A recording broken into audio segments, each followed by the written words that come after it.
சூப்பராக இருந்துச்சு, இதில் படம் நல்லா இருந்துச்சு, சூப்பராக இருந்துச்சுன்னு. ஸோ எல்லா படத்துக்கும் அப்படி தான் சொல்லுவார். ஸோ அவர் படத்துக்கு நம்ம எல்லாரும் அப்படி சொல்லுவோன்னு நான் நம்புகிறேன்.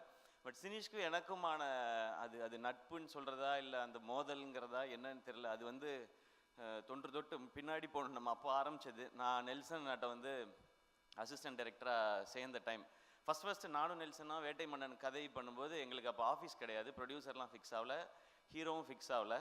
நாங்கள் மெரினா பீச்சில் போய் உட்காந்து அவர் சொல்லுவார் ஒன்று, அதில் நான் எழுதிட்டே இருக்கணும். அதில் நெல்சன் நான் பேசும்போது அது கூட பழகுனவங்களுக்கு தெரியும், சில வார்த்தைகளை நம்ம பீப் போட்டு தான் எழுதணும். அதை போட்டு நான் எழுதிட்டு இருந்த காலகட்டம். அப்புறமா ஆஃபீஸ் போட்ட பிறகு அருண்ராஜா சேர்ந்தான். அப்புறமா சேர்ந்தார் சினீஷ். அவரோட ஃப்ரெண்டுன்றது ஓரளவுக்கு தெரியும். அவர் அந்த நடுவில் சொன்னார்ல ஏதோ ஹர்ட் பண்ணிட்டேன் அப்படிலாம் சொன்னார். அது ஹர்ட்லாம் பண்ணல. என்ன நடந்ததுன்னா, நாங்கள் அந்த ஆஃபீஸில் இருக்கும்போது ஒரு நாள் சொன்னார், நீங்கள் என்ன ஆகணும்னு ஆசைப்படுறீங்க சிவா அப்படின்னு கேட்டார். நான் சும்மா அப்போ எனக்கு ஹீரோ ஆகணுன்ற ஆசையே கிடையாது. நான் அப்போ டிவி பண்ணிகிட்டு இருந்தேன், வேட்டை மன்னனில் ஒரு அசிஸ்டன்ட் டைரக்டராக ஒர்க் பண்ணிட்டு இருந்தேன், ஒரு காமெடி ரோலும் பண்ணிகிட்டு இருந்தேன். சரி இருந்தாலும் வம்புல போன்னு சொல்லிட்டு நான் என்ன பண்ணேன், எனக்கு ஹீரோ ஆகணும்னு ஆசைனேன். சிவா எதுக்கு உங்களுக்கு இந்த வேலைலாம், நீங்கள் உங்களுக்கு இந்த டைமிங் நல்லா வருது அதனால அப்படியே அந்த சைடில் காமெடி ரோல் இந்த மாதிரி ஏதாவது ஒன்று ஆசைப்பட்டீங்கன்னா ஓகே. நான் சும்மா இல்லாமல் ஏன் நாங்கள்லாம் ஆகக்கூடாது பாருங்க, தேவையில்லாத வேலை பார்க்குறீங்க நீங்கள். சரி விடுவார்னு பார்த்தா விட மாட்டார். எங்களுக்கு லஞ்ச் பிரேக் விட்ட பிறகு சிவா இந்த ஹீரோலாம் உங்களுக்கு வேணாம், உங்களுக்கு செட் ஆகாது நீங்கள் திரும்ப சொல்லிவிட்டு அதை நான் மறந்தே போயிட்டேன். நான் ஹீரோ ஆன பிறகு இவருக்கு எங்கேயோ தோணி இருக்கு போல, இவராக சம்மந்தமே இல்லாமல் ஒரு 4 வருஷம் கழிச்சு அன்னைக்கு பேசுனது எதுவும் நீங்கள் மனசில் வச்சுக்காதீங்க. நான் மறந்துட்டேன் அந்த மேட்டரே. அதுக்கப்புறம் இதெல்லாம் நடந்துச்சு. ஸோ அந்த காலகட்டத்தில் நடுவில் எல்லாரும் பிஸி ஆகிடுவோம்ல, அதில் நான் பேசாமல் இருந்தது இவர் மேலே கோபமாக இருக்கதா இன்னைய வரைக்கும் நினச்சிக்கிட்டு இருக்காரு, நான் ஹர்ட் பண்ணிட்டேன் அப்படின்னு சொல்லி. நீங்கள் ஹர்ட்லாம் பண்ணல, அப்போ எனக்கே ஐடியா இல்லை. அப்போ ஆக்சுவலாக நடுவில் என்ன சொன்னார்னா, சும்மா இல்லாமல் நீங்கள்லாம் ஹீரோ ஆகக்கூடாது சிவா, நம்ம டான்ஸ் சதீஷ் இருக்கான் பார்த்தீங்களா, அவன் தான் ஹீரோ ஆகணும், நீங்கள் அவங்க கூட காமெடி நான் நடிகன்னு சம்மந்தமே இல்லாமல் அவரெல்லாம் கோர்த்து விட்டு இதுக்குள்ளே இந்த மாதிரி ஓப்பனாக பேசுவாப்புல. அதனால பல பேர்கிட்ட பிரச்சனையாக இருக்குது, பஞ்சாயத்தாக இருக்குது, நிறையா இருக்குது, இன்னமும் ஆகிட்டே தான் இருக்குது. இந்த மாதிரி வெளிப்படையாக பேசக்கூடிய சினிஷை நீங்கள் எப்படி ஹேண்டில் பண்ண போகிறீங்கன்றது தான் உங்களுடைய சேலஞ்சாக இருக்கும்னு நினைக்கிறேன். பட் அவருக்கு ஒரு பேஷன். இப்போ கீழே இருக்கும்போது நான் நெல்சன் சொன்னேன் 5, 6ன்னு போட்டிருக்கேன் என்னன்னு கேட்டார் அவர். இது 5th ப்ராஜெக்ட் 6th ப்ராஜெக்ட், இந்த மீதி 4 ப்ராஜெக்ட் என்ன நம்ம சொல்லவே மாட்டான், ஸ்ட்ரெயிட்டாக 5, 6ன்னு போட்டுக்கிட்டான் அப்படின்னாரு. அதுக்கப்புறம் அவன் பேசும்போது இந்த வருஷம் 2 படம், அடுத்த வருஷம் 2 படம் அனௌன்ஸ் பண்ணுறோம், அதுக்கப்புறம் சீரீஸ் அனௌன்ஸ் பண்ணுறோம். இவன் எல்லாம் அனௌன்ஸ் பண்ணுறோன்னு மட்டும்தான் சொல்கிறான், எப்போ ரிலீஸ் பண்ணுறோன்னு சொல்கிறானா பாருன்றார் அவர். இப்படி தான் எங்கள் கான்வர்சேஷன் போயிருந்தது. பட் சினீஷ் உங்களுடைய எனர்ஜிக்கு நான் ஏன் சினீஷோட எனர்ஜின்னு சொல்கிறேன்னு ஒரு 40 வருஷமாக இருக்கார் இண்டஸ்ட்ரியில். நீங்கள் பார்த்துட்டு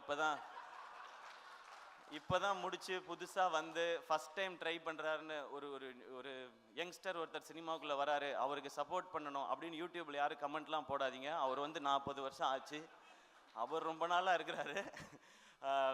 அண்ட் எல்லோரும் அவர் கூட ஒர்க் பண்ண எல்லாருமே இங்கே டைரக்டராக இருக்காங்க, சக்ஸஸ்ஃபுல் டைரக்டராக இருக்காங்க, நேஷ்னல் அவார்டு வின் பண்ணியிருக்கிறாங்க. இதை பற்றி நாங்கள் நிறையா பேசியிருக்கோம். எப்படி உங்களுக்கெல்லாம் டைரக்டர் ஆகணும்னு தோணுச்சுன்னா, சினிஷே டைரக்டர் ஆகிட்டான், நம்ம ஆக முடியாதான்னு சொல்லி தான் எங்களுக்கெல்லாம் ஒரு மோட்டிவேஷன் வந்துச்சு அப்படின்னு சொல்லி. நான் சினீஷ்ட்டு கேட்பேன், சினீஷ் ஏன் இப்போல்லாம் நீங்கள் டைரக்ஷன் பண்ணுறதில்ல அப்படின்னா, பண்ணணுங்க அப்படின்னா. நான் விளையாட்டுக்கு கேட்டேன், சும்மா நீங்கள் சீரியஸ் ஆகிட்டு எதாவது பண்ணிட்டாங்க. இப்போ ப்ரொடக்ஷன் நல்லா போயிட்டுருக்கு, பார்க்கிங் நல்லா பண்ணிட்டீங்க சூப்பர்னு சொல்லி.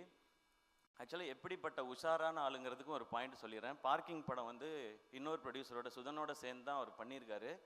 அக்ரிமெண்ட் போடும்போது ஒருத்தன் என்ன கான்ஃபிடென்ஸ், என்ன உஷாராக இருந்தால் இந்த படத்துக்கு எந்த அவார்டு கிடைச்சாலும் நான் தான் போய் வாங்குவேன்னு ஒரு அக்ரிமெண்ட்டில் ஒரு பாயிண்ட் போட்டிருக்காங்கன்னா என்ன கான்ஃபிடென்ஸ் லெவல்னு பார்த்துக்குங்க. அவ்வளோ ஒரு உஷாரான ஆள். ஸோ அவார்டையே அப்படி பண்ணி வாங்கிப்பாருன்னா பணத்தை எப்படி செட்டில்மெண்ட் வாங்குவாப்லன்றது உங்களுக்கு நல்லா தெரிஞ்சு. சினிஷ் எங்களுக்கு ரொம்ப சந்தோஷம் இந்த நிகழ்ச்சியில் வந்தது. இன்னொன்று அவர் அவருக்கு பின்னாடி இண்டஸ்ட்ரியில் பின்னாடி ஆள் இருந்தோ இல்லை ப்ரொடியூசரோட பையனோ டைரக்டரோட பையனோ அதெல்லாம் கிடையவே கிடையாது. அவராக அந்த இண்டஸ்ட்ரியில் எப்படி நெல்சன் கூட காலேஜில் படித்து சினிமா மேலே இன்ட்ரெஸ்ட் அசிஸ்டன்ட் டைரக்டராக டைரக்டர் ஆகி அதுக்கப்புறம் ப்ரொடியூசர் ஆகி சக்ஸஸ்ஃபுல்லாகினா அவருக்கு ஒரு ஜேர்னி இருக்குது. எந்த பேக்ரவுண்டும் இல்லாமல் இவ்வளோ பேரை சம்பாரிச்சிருக்கான்றது தான் சினிஷோட சக்ஸஸாக நான் பார்க்குறேன். இப்போ பார்க்கும்போது ரெடின்னு சொன்னார், 100 நாள் ஃபங்க்ஷன் மாதிரி இருக்குது இதுவே அப்படின்னாரு. கண்டிப்பாக அந்த மாதிரி ஃபங்க்ஷனும் இருக்கும். அப்போ எல்லோரும் சேர்ந்து இவ்வளோ பேரும் வருவோமான்னு தெரியல. சினிஷு திடீர்னு இட்டு கொடுத்துட்டான், நிறையா சம்பாதிச்சிட்டான், இந்த இதுக்கு போகணுமான்னு காண்டா கூட நாங்கள் சுற்றுறதுக்கு வாய்ப்பு இருக்குது. அதனால இப்போயே நாங்கள் வாழ்த்திக்கிறோம். டெஃபினட்டாக இந்த படத்தோட கதை ஐடியா கேட்டப்போ இது எல்லாருக்கும் ப்ராஃபிட்டபுளாக ஆடியன்ஸை என்டர்டெயின் பண்ணுற ஒரு படமாக இருக்கும். நிஞ்சாக்கும் சூப்பர் ஹீரோக்கும் என்னுடைய வாழ்த்துக்கள். இந்த படத்தில் பங்கு பெற அனைவருக்கும் என்னுடைய வாழ்த்துக்கள். இந்த படம் சக்ஸஸ் ஆகட்டும். இந்த சக்ஸஸ் மீட்டில் திரும்ப நாங்கள் எல்லோரும் வந்து சந்திக்கிறோம். பார்ட்டி கொடுத்துருவீங்கல்ல? நான் ஒன்றும் பண்ண போகல, சைட் டிஷ் தான் சாப்பிட போகிறேன். தேங்க்யூ எல்லாருக்கும் நன்றி. வாழ்த்துக்கள் சினிஷ். உடனுக்குடன் செய்திகளை தெரிந்து கொள்ள சன் நியூஸ் பெல் ஐகானை கிளிக் பண்ணுங்க.